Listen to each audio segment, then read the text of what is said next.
Good morning student, welcome back to my YouTube channel commerce with Rahul sir. कैसे हैं आप लोग? I hope you are all fine and doing your study with the best way. चलिए बेटा जी, अब तक हमने मीनिंग क्लियर कर लिया था एडी का। एडी का मतलब क्या था? The total expenditure on goods and services by the private house hold. Private house hold के द्वारा जो खर्चा हमारे गुड्स एंड सर्विसेज पे किया जाता है उसे हम क्या बोलते हैं? कंजम्पशन। और प्लस दूसरा क्या था? इन्वेस्टमेंट। इन्वेस्टमेंट क्या होता है? All the expenditure made by the private firms on capital goods and change in stock. यानी कि हमने एडी का बेटा जी क्या मीनिंग क्लियर किया था? एडी का मतलब हमने बताया था जो एडी यानी कि एग्रीगेट डिमांड की जो कॉन्सेप्ट है वो हमारे कीन्स ने दी थी। और कीन्स की थ्योरी को हम कीनीजियन थ्योरी के नाम से भी जानते हैं। और कीन्स ने थ्योरी दी थी टू सेक्टर मॉडल पे, यानी कि उन्होंने C+I ही लिया है। उन्होंने इसमें जी को और नेट एक्सपोर्ट को इंक्लूड नहीं किया है। ये बात याद रखना बेटा जी। तो according to Keynes AD is equal to C+I। C का मतलब consumption of private households, यानी कि आप कह सकते हैं जो भी कंज्यूमर्स हैं उनका टोटल एक्सपेंडिचर वो कहलाता है सी। और आई का मतलब है यहाँ पर all the expenditure made by the private firms on capital goods like machinery है, फर्नीचर है, बिल्डिंग्स है एंड चेंज इन स्टॉक, यानी कि माल बनाने पे जो खर्चा किया जाता है। तो बेटा ये एग्रीगेट डिमांड के अंदर हमारा जो नट सेल में आप कह सकते हैं कि इसने कहा है कि C+I दो ही फैक्टर लिए हैं, AD is equal to C+I। अब बात करते हैं हम पहले सी की। सी क्या है बेटा? मैंने आपको कल बताया था लास्ट प्रीवियस वीडियो में कि सी का मतलब हमारा है कंजम्पशन, ठीक है। और सी मतलब कंजम्पशन किस पे? एक्सपेंडिचर पे ऑन गुड्स एंड सर्विसेज। तो सी का मतलब हो गया गुड्स और सर्विस पे किया गया खर्चा, गुड्स एंड सर्विसेज पे किया गया बेटा हमारा खर्चा। आई का मतलब क्या है? The expenditure of firms. तो यहाँ पे ये सी किसका खर्चा होता है? हाउस होल्ड का बेटा। ये चीज याद रखना क्योंकि एक नंबर में ये पूछी जा सकती है, ठीक है। हाउस होल्ड के द्वारा किया गया खर्चा। और प्राइवेट फर्म्स के द्वारा, क्योंकि गवर्नमेंट को तो हम लेते ही नहीं है, गवर्नमेंट को हम इसमें इंक्लूड नहीं करते हैं। तो प्राइवेट फर्म्स के द्वारा जो कैपिटल गुड्स पे खर्चा किया गया है, किस पे किया गया है? कैपिटल गुड्स पे, वो हम इसके अंदर लेंगे। Capital goods and change in stock, ये बेटा ये इंपॉर्टेंट है, याद रखिएगा क्योंकि इसमें पूछ लिया जाता है। चेंज इन स्टॉक, ठीक है। तो हमारे C+I यानी कि एडी, एडी मतलब टोटल डिमांड या the total value of goods and services which are planning to buy at a particular level of income. अब हम एक टेबल बनाते हैं और वो टेबल हमारे पूरी इस यूनिट में काम करेगी। चलिए look at the white board. देखिए मैंने आपके लिए लिखा है इनकम, कंजम्पशन, सेविंग और इन्वेस्टमेंट। आज हम इस सारे टॉपिक को क्लियर करेंगे, तो थोड़ा सा आप ध्यान दीजिएगा। लेट्स सपोज करते हैं किसी भी व्यक्ति की इनकम बेटा डायरेक्टली, ऐसा तो नहीं है, यहाँ पर हम इनकम की बात कर रहे हैं, इनकम ऑफ कंट्री यानी कि वाई, पूरे देश की इनकम की बात कर रहे हैं, नेशनल इनकम की बात कर रहे हैं, जो कि आप जानते हैं जीडीपी है, देखिए। तो यहाँ पे हम इनकम लेते हैं पहले जीरो, क्योंकि किसी भी देश की इनकम ऐसा तो नहीं है कि एकदम, या पर पर्सन भी इनकम ले लीजिए तो स्टार्टिंग में तो जीरो ही होगी ना। आप कमाना शुरू करते हैं, ऐसा तो नहीं है कि आप जब जन्म लेते हैं तभी आपकी इनकम होती है, नहीं। तो इनकम हमारी पहले लेते हैं जीरो, फिर लेते हैं हम 100, फिर 200, 300, 400, 500 एंड 600, ऐसे आप ले लीजिएगा। और हम ये टेबल ऐसी बनाएंगे पूरी यूनिट पे काम में करेगी, ठीक है बेटा जी। अब हम लेते हैं कंजम्पशन। तो अब मुझे ये बताइए, क्या जीरो इनकम पे कंजम्पशन हो सकता है? क्या जीरो इनकम पे कंजम्पशन होगा? बताइए बेटा जी। जीरो इनकम पे कंजम्पशन बिल्कुल होगा, क्योंकि भाई आप जैसे मान लीजिए कोविड का एग्जांपल ले लीजिए। जब कोविड था कुछ भी काम नहीं हो रहा था, कोई प्रोडक्शन नहीं हो रहा था, जीरो प्रोडक्शन था, लोग सर्विसेज पे नहीं जा रहे थे, टू सेक्टर मॉडल पढ़ रहे हैं ना किसकी थ्योरी में। तो ना तो हाउस होल्ड काम कर रहा था और ना हमारी फर्म से प्रोडक्शन कर रही थी, तो जीरो था सब कुछ, प्रोडक्शन लेवल और इनकम लेवल। लेकिन फिर भी हम खाना तो खा ही रहे थे ना। तो बेटा जी सर्वाइवल के खर्चे तो होते ही हैं, चाहे हमारी इनकम जीरो हो चाहे 1 लाख रुपए हो, हम खाना तो खाएंगे ना। तो जीरो लेवल इनकम पर भी हमारे खर्चे होते हैं। तो अब इंपॉर्टेंट क्वेश्चन यहाँ से निकल के आता है, भाई वो खर्चे होते कैसे हैं? जब इनकम नहीं है तो खर्चा कर कैसे रहो? तो आदमी कैसे खर्चा करता है? आप लेट्स सपोज करिए आपकी प्राइवेट जो सेविंग्स है वो आपने पास्ट की जो सेविंग्स से रख रखी है और आपने पैसा जो जमा करके रख रखा है, तो वो पास्ट सेविंग के द्वारा ही तो आप कंजम्पशन करते हैं अपना, जब आपकी इनकम जीरो होती है। तो ये क्या है? हमारे जीरो इनकम पे जो खर्चा हुआ वो हमारे किससे होगा? या तो आप किसी से पैसा उधार लेके करोगे खर्चा बेटा। जैसे मान लीजिए आपकी इनकम जीरो है, कोविड टाइम में आपने खर्चा किया, इतना हॉस्पिटल में, इतना बीमारी में पैसा खर्च हो रहा था, कैसे कर रहे थे? जिन पे था वो अपनी सेविंग खर्च कर रहे थे, और जिन पे नहीं था वो बोरो कर रहे थे, और जिन पे उधार भी नहीं मिल रहा था फिर आदमी क्या कर रहा था? अपनी प्रॉपर्टी बेच रहा था। मतलब जो उसके घर पे था उसको बेच के अपना काम चला रहा था। आप देखिए एक एग्जाम्पल करिए, एक लूनेटिक पर्सन जो होता है, यानी कि जिसे है ना नशे की लत होती है, उस पर पैसा नहीं हो, जीरो इनकम हो, लेकिन फिर भी वो अपने मतलब ड्रिंक के लिए पैसा कहीं ना कहीं से अरेंज कर लेता है। या तो वो अपना पहले सामान बेचेगा या फिर वो उधार लेगा, उधार लेने के बाद नहीं तो अपनी प्रॉपर्टी बेचेगा। तो कहने का मतलब है या तो आप इनकम अगर जीरो है तो आप अपनी सेविंग का यूज करेंगे या आप अपनी प्रॉपर्टी बेचेंगे या किसी से उधार लेंगे। तो जहां पर कीन्स ने बोला है ड्यू टू ये 3 रीजन है जिसके कारण हमारा ऑटोनोमस कंजम्पशन होता है। इसे हम ऑटोनोमस कंजम्पशन बोलते हैं बेटा जी। The consumption at zero level of income, zero income है आपकी, आप कुछ नहीं कमा रहे हैं, उस लेवल पे आपकी जो खर्चा है वो ऑटोनोमस कंजम्पशन कहलाता है। और ये बहुत ही इंपॉर्टेंट है बेटा, शॉर्ट वेरी शॉर्ट के पॉइंट ऑफ व्यू से। तो ध्यान रखिएगा, जीरो इनकम पे हमने खर्चा ले लिया, लेट्स सपोज करते 50 रुपए हमने अपना खर्चा मान लिया। यहाँ इंपॉर्टेंट बात ये है कि कीन्स ये कहते हैं कि हमारी जो इनकम है वो कांस्टेंट रेट से कंटिन्यूअसली बढ़ती है, यानी कि there is no fluctuation in the income. तो कीन्स ने इस थ्योरी को समझाने के लिए हमारा एग्रीगेट डिमांड एग्रीगेट सप्लाई जो determination of income employment unit है, इसको समझाने के लिए उन्होंने क्या करा है कि हमारे इन्वेस्टमेंट को उन्होंने कांस्टेंट रखा है और इनकम को भी उन्होंने कांस्टेंट रेट से चेंज रखा है। ठीक है, यानी कि हमारे इनकम में भी कांस्टेंट रेट से चेंज होगा और हमारे कंजम्पशन में भी। तो कंजम्पशन मान लीजिए 50, तो नेक्स्ट कंजम्पशन हो जाएगा आपका 100, फिर हो जाएगा 150, फिर रखेंगे 200, क्योंकि कांस्टेंट 50-50 का हम डिफरेंस रख रहे हैं बेटा। इसमें कितने का रखना है डिफरेंस? 50 का। 50 रुपए खर्च कर रहे थे, फिर 100, फिर 150, फिर 200, फिर 250 खर्च करेंगे। ठीक है बेटा जी, फिर नेक्स्ट 300 और फिर उसके बाद 350, ऐसे हम कंटिन्यूसली खर्च करते जाएंगे। ठीक है, इसमें 100 का डिफरेंस रख रहे हैं, उसमें 50 का, याद रखिएगा। ठीक है बेटा जी, क्योंकि कीन्स ने हमारी थ्योरी को एक्सप्लेन करने के लिए क्या करा है, कांस्टेंट डिफरेंस रखा है इसके अंदर। चलिए अब हमारी ये कंजम्पशन निकल आया, यानी कि जीरो इनकम पे हमारा जो कंजम्पशन है वो क्या कहलाएगा, आप इसको समझिएगा। जीरो इनकम पे हमारा जो कंजम्पशन है ये सी बार कहलाएगा बेटा जी। क्या कहलाएगा? सी बार। सी बार का मतलब होता है ऑटोनोमस कंजम्पशन। ऑटोनोमस कंजम्पशन मतलब जीरो लेवल पर भी, जीरो लेवल इनकम पे आपका जो खर्चा होता है उसे हम ऑटोनोमस कंजम्पशन कहते हैं। अब हम बात करते हैं सेविंग की। देखिए जीरो इनकम है, 50 आपका खर्चा है, तो आपकी सेविंग हुई? सेविंग तो हुई नहीं भाई, या तो जेब से ज्यादा खर्च कर दिया। इनकम जीरो फिर भी खर्च कर रहे हैं, इसका मतलब यहाँ पे नेगेटिव सेविंग है। कितनी है? 50। ठीक है, क्योंकि आपने कमाया कुछ नहीं, 50 खर्च कर लिए, तो इसका मतलब 50 हमने सेविंग खर्च कर ली ना, जो आप खर्च कर रहे हैं वो आपकी क्या है? माइनस की सेविंग है। इसका मतलब एक कंक्लूजन निकलता है कि हमारा जो सी बार है वो हमारी नेगेटिव क्या है? सेविंग है। ये बात बेटा जी याद रखिएगा कि जो हमारा ऑटोनोमस कंजम्पशन होता है वो हमारी नेगेटिव सेविंग को भी दिखाता है। अभी हम बात करेंगे ग्राफ में कि सेविंग का कर्व होता है वो नेगेटिव होता है ड्यू टू ऑटोनोमस कंजम्पशन। ठीक है बेटा जी, चलिए आगे बढ़ते हैं। 100 रुपए इनकम दी, 100 रुपए हमने खर्च कर दिए, तो यहाँ पे यानी कि सेविंग हमारी कितनी हुई? जीरो। तो नेक्स्ट हमारा कंक्लूजन क्या निकला कि सेविंग जीरो हो सकती है। ठीक है, अब 200 इनकम है, 150 हमने खर्च कर दिया, तो कितनी सेविंग हो हमारी? 50। अब यहाँ पॉजिटिव हो गई। 300 कमा रहे हैं, 200 खर्च कर रहे हैं, तो 100 सेविंग। ठीक है, 400 कमा रहे हैं, 250 खर्च कर रहे हैं, 150। इस तरह से हमारी सेविंग निकल जा रही है। ठीक है बेटा, 500 कमाए, 300 खर्च कर दिए, 200 सेविंग। फिर 600 कमाए, 350, यानी कि 250 हमारी सेविंग।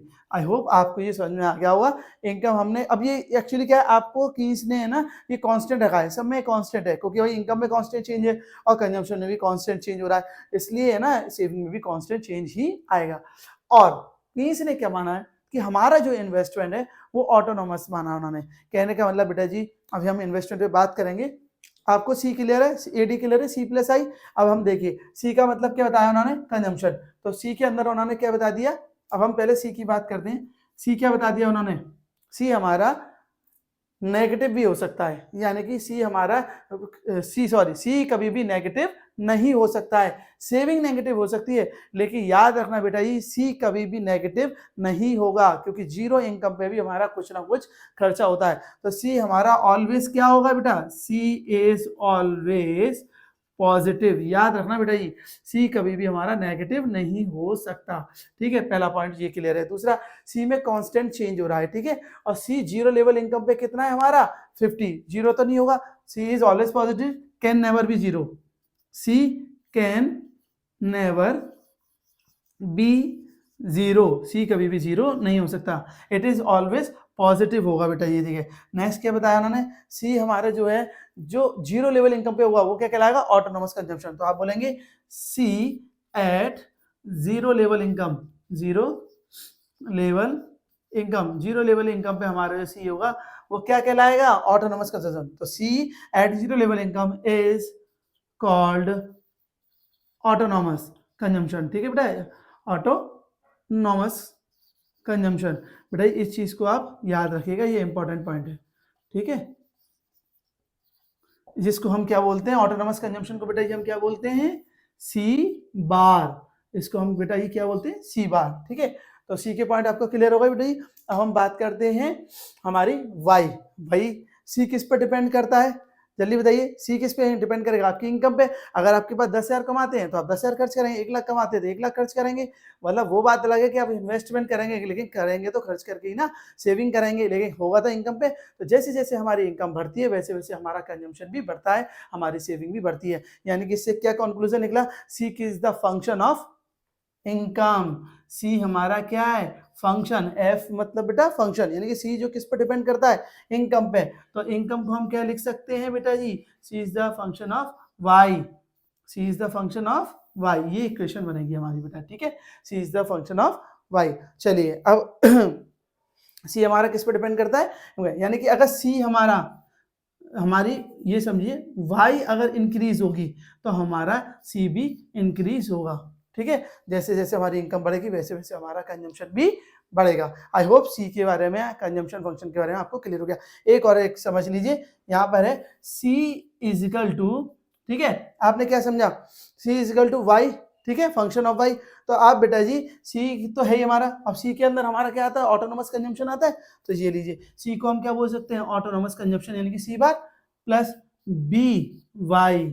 अब ये क्या है सर, बी वाई क्या होता है, तो बेटा ये इस चीज को अभी आप समझिए। सी का मतलब तो कंजम्पशन, सी बार यानी कि ऑटोनोमस कंजम्पशन।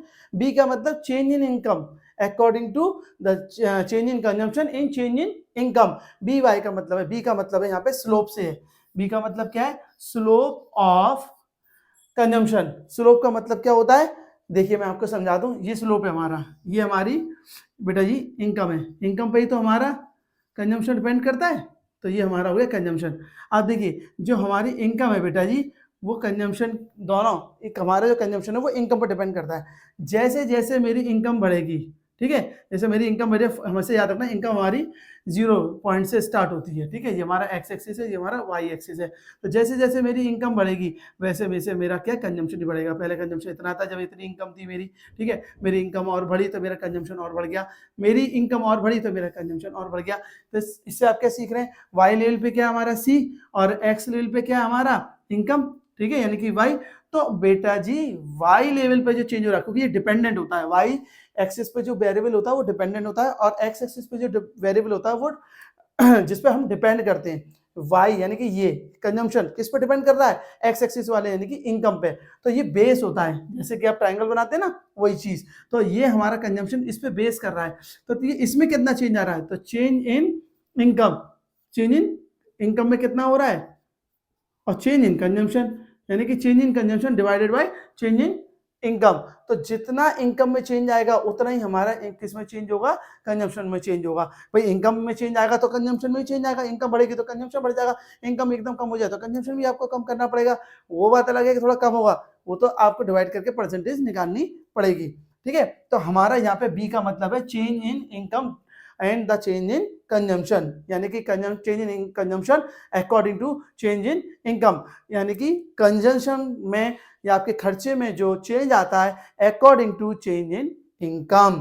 तो ठीक है, वाई का मतलब वाई के अकॉर्डिंग बी का जो स्लोप है, और इसको बेटा जी हम बी को हम बोलते हैं एमपीसी। ये भी आप पढ़ेंगे, मार्जिनल प्रोपेंसिटी टू कंज्यूम, हम ये आप पढ़ेंगे बेटा जी, बस आप इतना समझिए। सी का मतलब होता है autonomous consumption plus B Y, B का मतलब होता है change in consumption according to income. ठीक है, तो ये हमारे सी के सारे पॉइंट हो गए, याद रखिएगा C is always positive, C can never be zero. At zero level income हमारा कंजम्पशन पॉजिटिव ही होगा, और सी जो है जीरो लेवल पे ऑटोनोमस कंजम्पशन कहलाता है। ये बहुत ही इंपॉर्टेंट है बेटा, याद रखना, ये एग्जाम में भी पूछा जा चुका है। अब हम बात करते हैं कि जो हमारा ऑटोनोमस कंजम्पशन है वही हमारी नेगेटिव सेविंग है। ठीक है, तो नेगेटिव सेविंग है, और सेविंग क्या है हमारे, इसमें भी कंटिन्यूसली 50-50 का ही हमारे केस ने बताया है कि कांस्टेंट रेट से ही चेंज होता है कंजम्पशन में और सेविंग में। अब हम बात करते हैं इन्वेस्टमेंट की। सेकंड जो है सी के बाद हमारा क्या है, आई। आई हमारा वैसे तो बेटा ये दो तरह का इन्वेस्टमेंट होता है। हमारा इन्वेस्टमेंट दो तरह का होता है, क्या होता है देखिए बेटा ये ध्यान से। आई हमारा यानी कि इन्वेस्टमेंट, और इन्वेस्टमेंट जो आई है ये दो तरह का बेटा जी हमारा, ठीक है। एक है इंड्यूस, कौन सा है, इंड्यूस इन्वेस्टमेंट, ठीक है। और दूसरा हमारा ऑटोनोमस इन्वेस्टमेंट, ठीक है।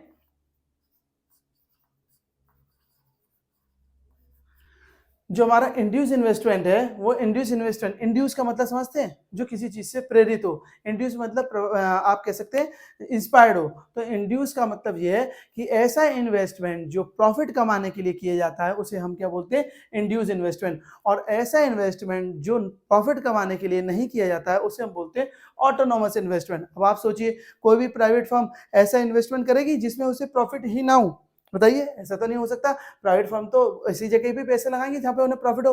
तो इंड्यूस इन्वेस्टमेंट किसके द्वारा किया जाता है, प्राइवेट फर्म के द्वारा, ठीक है। और ऑटोनोमस ऐसा इन्वेस्टमेंट जो सोशल वेलफेयर के लिए, समाज के कल्याण के लिए किया जाता है, जो कि हमारी कौन करती है, प्राइवेट फर्म नहीं करती, गवर्नमेंट करती है।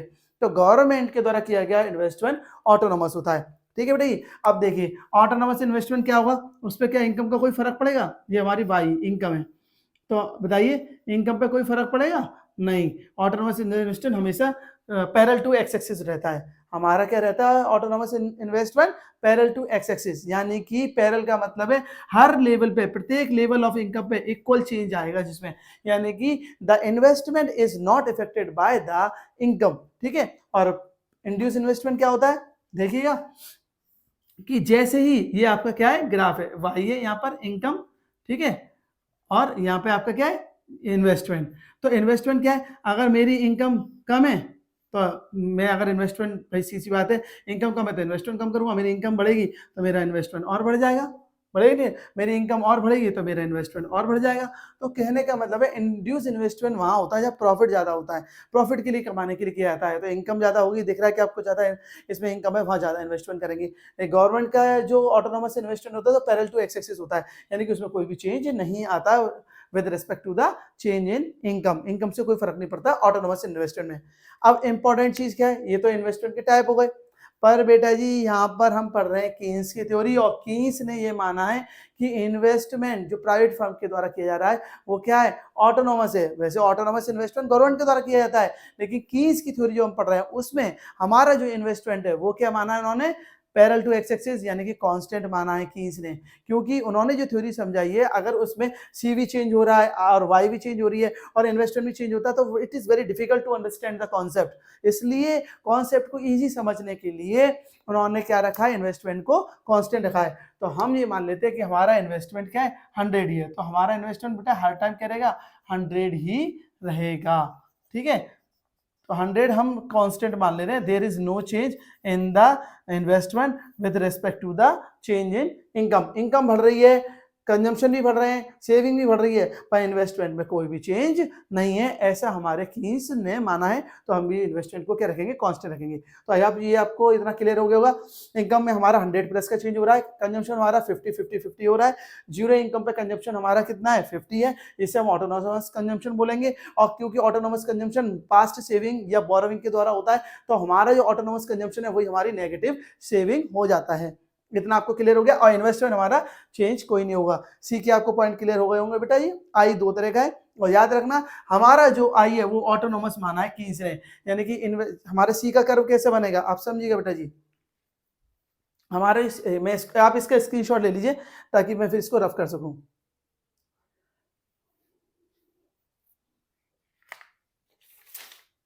देखिए बेटा, अब मैं ना थोड़ा सा इसको यहाँ रफ कर दे रहा हूँ, आप नोट्स बना लेना इसके प्रॉपर, ताकि आप लोगों के ना अच्छे से नोट्स बन सके। देखिए ये हमारा कंजम्पशन है और ये मेरी इनकम है, ये सी है। सी किस पे डिपेंड करता है, इनकम, इनकम पे। और याद रखना बेटा जी, एक्स एक्सिस पे आप किसको दिखाएंगे, जिस पे आपका डिपेंड करता है, वाई एक्सिस पे वो दिखाएंगे जो डिपेंड करता है, जो डिपेंड करता है। याद रखना कंजम्पशन किस पे डिपेंड करता है, इनकम पे, तो कंजम्पशन वाई एक्सिस पे आएगा। और इनकम बेस है, तो जो बेस होता है ना वो बेस पे मानते हैं, ये ट्रायंगल बनना ही नहीं बनना है, इसलिए अब देखिए सी हमारा क्या कह रहा है, जैसे मान लीजिए मेरी इनकम है ना यहाँ इस लेवल पर है, तो मेरा देखो जीरो इनकम पे भी मेरा कंजम्पशन होगा। मैंने आपको क्या बताया, ग्राफ देखिए बेटा जी, जीरो इनकम पे भी मेरा 50 है ग्राफ, तो ये मेरा अगर जीरो मान लूँ और ये मेरी 100 इनकम है, ये मेरी क्या है 200 इनकम है, ये मेरी कितनी है 300 इनकम है, ये 400, ऐसे अगर मैं इनकम मान लूँ तो जीरो पे हमारा 50 है कंजम्पशन, फिर कितना है 100 है, फिर 150 है, ऐसे है कि नहीं कंजम्पशन मेरा, ये 200 है, ये 250 और ये 300 और ये 350, ये मेरा कंजम्पशन है। तो अगर आप ध्यान से देखेंगे, देखिए जीरो इनकम पे हमारा कंजम्पशन 50 है, तो कंजम्पशन हमेशा जीरो से स्टार्ट नहीं होगा, यहाँ से स्टार्ट होगा 50 लेवल से, क्योंकि consumption can never be zero, वो हमेशा पॉजिटिव होगा। तो हमारा जो कंजम्पशन का कर्व है वो बेटा जी ऐसे बनेगा, ठीक है, कांस्टेंट रेट से बनना है, लीनियर बन रहा है, पॉजिटिव बन रहा है। याद रखने का कि हमारा सी का जो कर्व है वो क्या होगा, पॉजिटिव कर्व होगा। कौन सा कर्व होगा, पॉजिटिव, ठीक है, और ये पॉजिटिव है क्योंकि ये जीरो से स्टार्ट नहीं होगा, जीरो लेवल इनकम पे, ठीक है बेटा ये आपको। और कंजम्पशन हमारा कांस्टेंट रेट से बढ़ेगा, जैसे जैसे हमारी इनकम बढ़ेगी वैसे वैसे हमारा कंजम्पशन भी बढ़ेगा। तो ये मैंने आपको लिए बनाया है अगर आप पॉइंट से पॉइंट रख के बनाएंगे तो सेम ऐसे ही बनेगा, ठीक है। अब बात करते हैं हम सेविंग की, सेविंग का कर्व कैसे बनेगा, देखिएगा बेटा जी।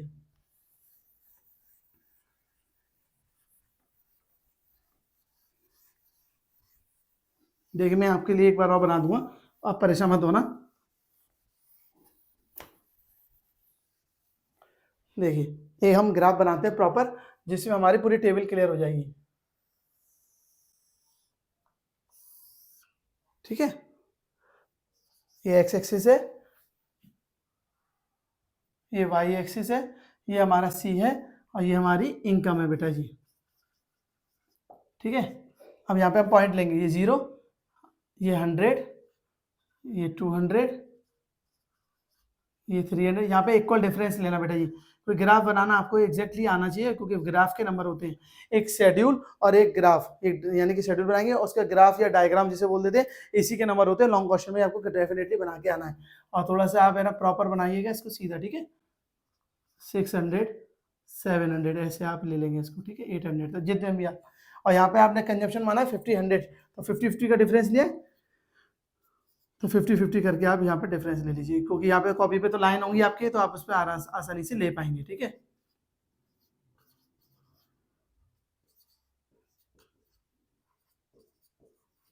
ये आपका कंजम्पशन आ गया, ठीक है बेटा, 50-50 के डिफरेंस पे। अब आप देखिएगा, ठीक है, मैंने आपको क्या बताया था, जीरो इनकम पे 50 है, ठीक है कंजम्पशन, तो दिखाइए जीरो लेवल इनकम है हमारी है, और इस पे हमारा कंजम्पशन 50 है, तो यहाँ से स्टार्ट हुआ। फिर 100 पे हमारा कंजम्पशन 100 है, तो 100 इनकम पे हमारा 100 है, तो इसके ठीक ऊपर आएगा, यहाँ पर देखिए बेटा ध्यान से 100 पे। फिर 200 पे 150 है, 200 पे हमारा कितना आएगा 150, तो यहाँ आएगा हमारा 200 पे 150। फिर 300 पे 200, 300 पे कितना आएगा 200, 200 के ठीक सामने आ रहा है कि नहीं आ रहा है यहाँ पर। फिर 300 पे कितना हमारा कंजम्पशन 200, तो 300 पे हमारा है 200, ठीक है। उसके अंदर 400 पे कितना है 250, तो 400 पे हमारा आ गया ये 250, ठीक है, 250 के ठीक सामने। तो आपका हमारा ये कंजम्पशन जो बेटा कैसे बनेगा, ऐसा बनेगा, ठीक है। ये थोड़ा सा आप स्केल से प्रॉपर बनाएंगे ना, तो आपका बिल्कुल सी का कंजम्पशन ऐसे बनेगा। कहने का मतलब है जैसे जैसे हमारी इनकम बढ़ेगी वैसे वैसे हमारा कंजम्पशन बढ़ेगा, कांस्टेंट रेट से बनेगा, लीनियर बनेगा, ठीक है। अब दूसरा ग्राफ बनाते हैं हम सेविंग का। ये चीज मैं आपको सिखाना चाह रहा था कि सेविंग जो है वो नेगेटिव होती है स्टार्टिंग में, क्योंकि ऑटोनोमस कंजम्पशन जीरो लेवल पे इनकम पे होता है, तो पास सेविंग को हम खर्च करते हैं, इसलिए जितना हमारा ऑटोनोमस कंजम्पशन है यहाँ इस पॉइंट से लेकर उतनी हमारी सेविंग होगी, यानी कि -50।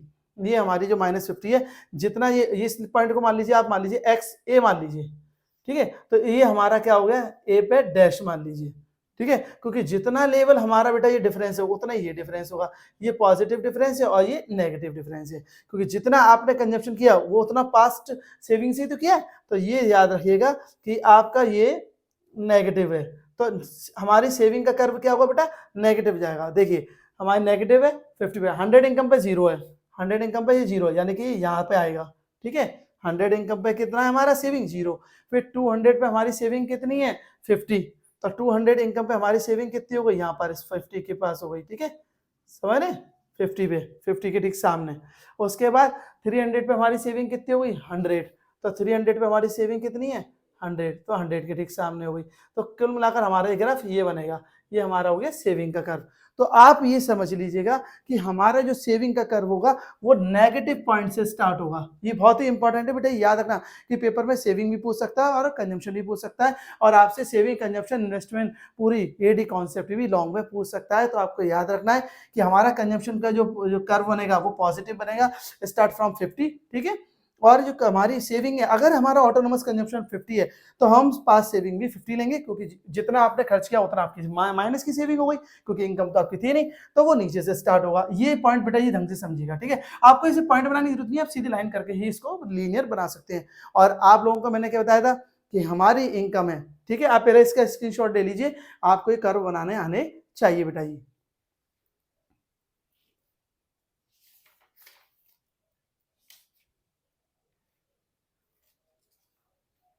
आई होप आपने इसका ले लिया होगा। आप बेटा ये इसके देखेंगे हम। अब मैं आपको बता रहा हूँ इनकम। तो इनकम जो हमारी है वो कांस्टेंट रेट से बढ़ रही है, तो इनकम का ही बता दूं। इनकम का कर्व हमारा बेटा जी हमेशा याद रखिएगा, जो इनकम का कर्व होगा वो हमेशा 45 डिग्री एंगल का ही होगा। हमारा जो इनकम का कर्व होगा वो कितना होगा 45 डिग्री का, यानी कि वो हमारे 90 डिग्री का जो एंगल है उसे बीच में हाफ में से कट कर रहा होगा, क्योंकि हमारी इनकम जो है कांस्टेंट रेट से बढ़ रही है, ठीक है। यानी कि there is equal change in the equal in उसमें, ठीक है, इक्वल ही डिफरेंस रहेगा। तो ये वाई का है, इनकम का जो ग्राफ होगा वो सीधा बनेगा हमारा लीनियर कांस्टेंट रेट से, और सी का पॉजिटिव और सेविंग का माइनस नेगेटिव। आई होप आपको ये समझ में आ गया होगा।